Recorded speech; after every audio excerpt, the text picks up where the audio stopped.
Welcome to the JAMODI podcast. We are all surrounded by amazing coaches and leaders. So let's get an inside look at not just what they do, but how they do what they do.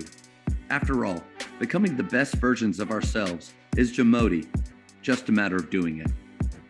The JAMODI podcast is powered by Sideline Interactive.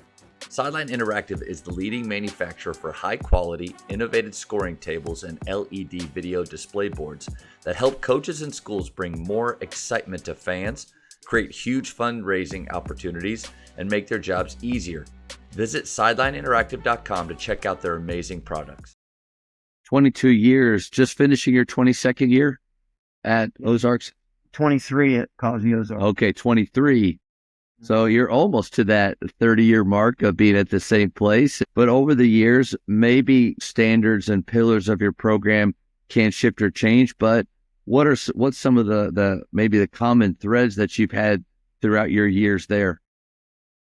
Well, here I think we're with recruiting and being able to select. Here the kids work, so I like to at the start kind of establish some norms or some standards that we like and goals of our team. And I don't even think the last few years, really probably since I've been here, I don't think we've ever really had any rules.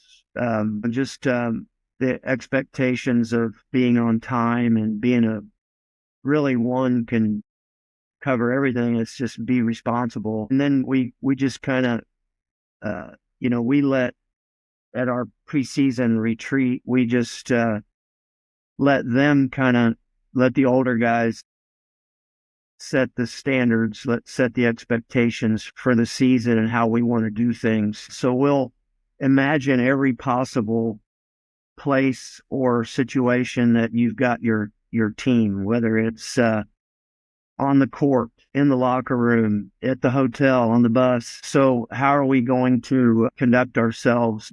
One of the things I think I was asked in an interview one time is, what do you think about leaving the places better than when you got there?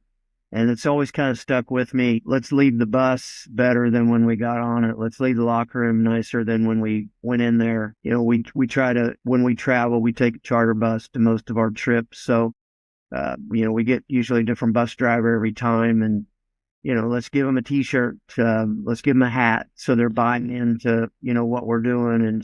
And how we treat are we the type of team that are going to, when somebody falls down, are we going to pick them up? And one thing you notice is, when you fall down, are you going to allow the other team to pick you up? Because that's something I notice when I'm watching guys. And they swat the hand, ignore the hand. Yeah. I just hate that. I hate that when it happens. And so we delve into every little possibility of, here's scenarios. Now, how do you guys want to handle it? Who are we going to be? And so we kind of go that route. And that's certainly not original. I've heard that before. And so that's kind of how we get things rolling.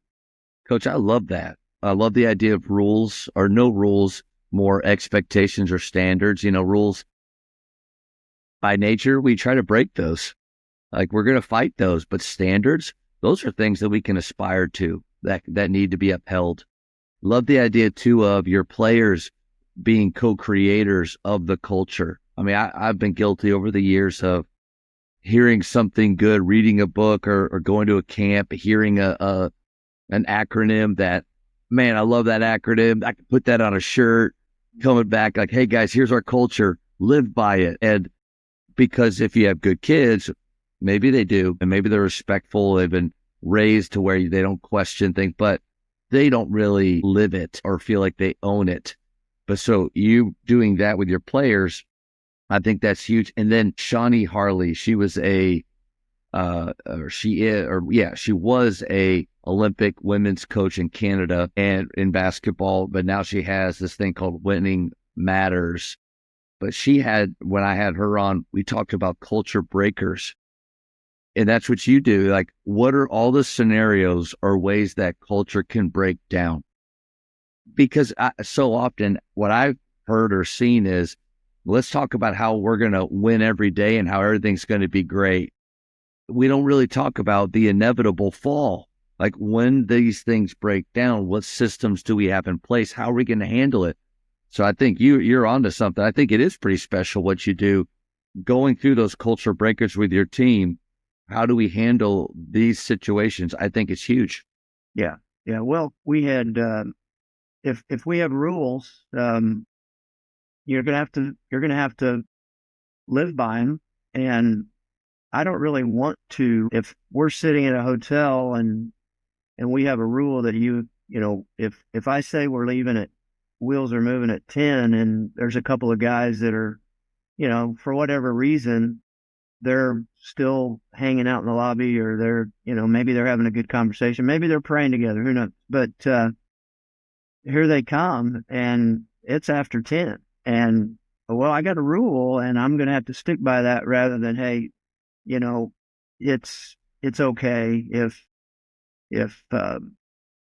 we talk and say, hey, what were you guys doing? And because the other guys aren't looking like, what's he going to do? That's our two best players. And now they're late. Now is he going to start them? So I think we can get ourselves in. Now, obviously it doesn't work for everybody. It works here because, I'm not the only one holding guys to a certain standard. That's classroom they are, and all the expectations that we have here of, doing the right things every time, or trying to. So I just think sometimes we can put ourselves in a tough situation. It's that old story of,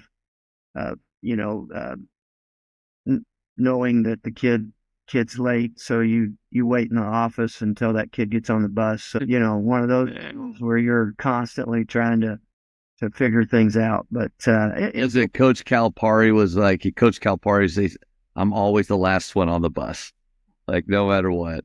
Yeah. Yeah. And my wife was actually, it was our last road trip, and she was on the trip with us, and had a couple of guys walk in, and she's the calming, I think, influence at times. Say it's fine, don't do anything. Just, okay, if you weren't here, I might deal with something a little bit different, but all right, I'll take your advice. I think it's a good idea to some people call them non-negotiables. I think we got to be careful with even the non-negotiables. Like, why not negotiate? Why not? There are times where it's just not the same. It's not equal. There is some gray into situations that happen. And why box ourselves in to having to make decisions that ultimately hurt a player, hurt our team, that adds stress to an already, I would imagine, your job at times pretty stressful. And instead of adding to that with things that are really rigid. But when I would imagine when some coaches hear that, they think, well, then there's just going to be no discipline. Well, I think then it goes back to what your standards are, the standards that you and your players have set. I think not having rules doesn't mean there's no discipline. Right. That's true. And our guys, our students work. So if we practice at 4, we're not going to have, I know a lot of guys, their expectation is that you're always early. But here we've got guys that, they're working across campus till 10 till 4. They're in class until 10 till. So the expectation that everybody's going to be early or even on time is not realistic here. It might be somewhere else, but we've got things on paper for practice, and how you act, and when you get there, and how you're coached and how you treat. So there are rules, but there's not penalties with them. And there's always that ability of, hey, you got to set, you're the ones that came up with these, these were your standards, or these were things that you thought was important. So there, it is by no means the wild, wild west when you don't put your top 10 rules down. It's still, there's accountability and there's expectations. But to your point too, knowing the situation that you're at, knowing the circumstances that your players are going through, and being able to control the controllables. Like, don't stress out about some of the things that are outside of your control, like a player that's working because they have to at your school. That's an expectation of being there. Maybe their boss keeps them a little bit, or whoever's in charge, or maybe they see a need and they start to fill that need and go above and beyond. Well, that's out of your control to a sense, So that makes a lot of sense to me. Thank you for checking out today's episode. Please take a moment to subscribe to this podcast, share it with your fellow coaches, and find us on social media for what's coming up next on the JAMODI podcast. It's just a matter of doing it.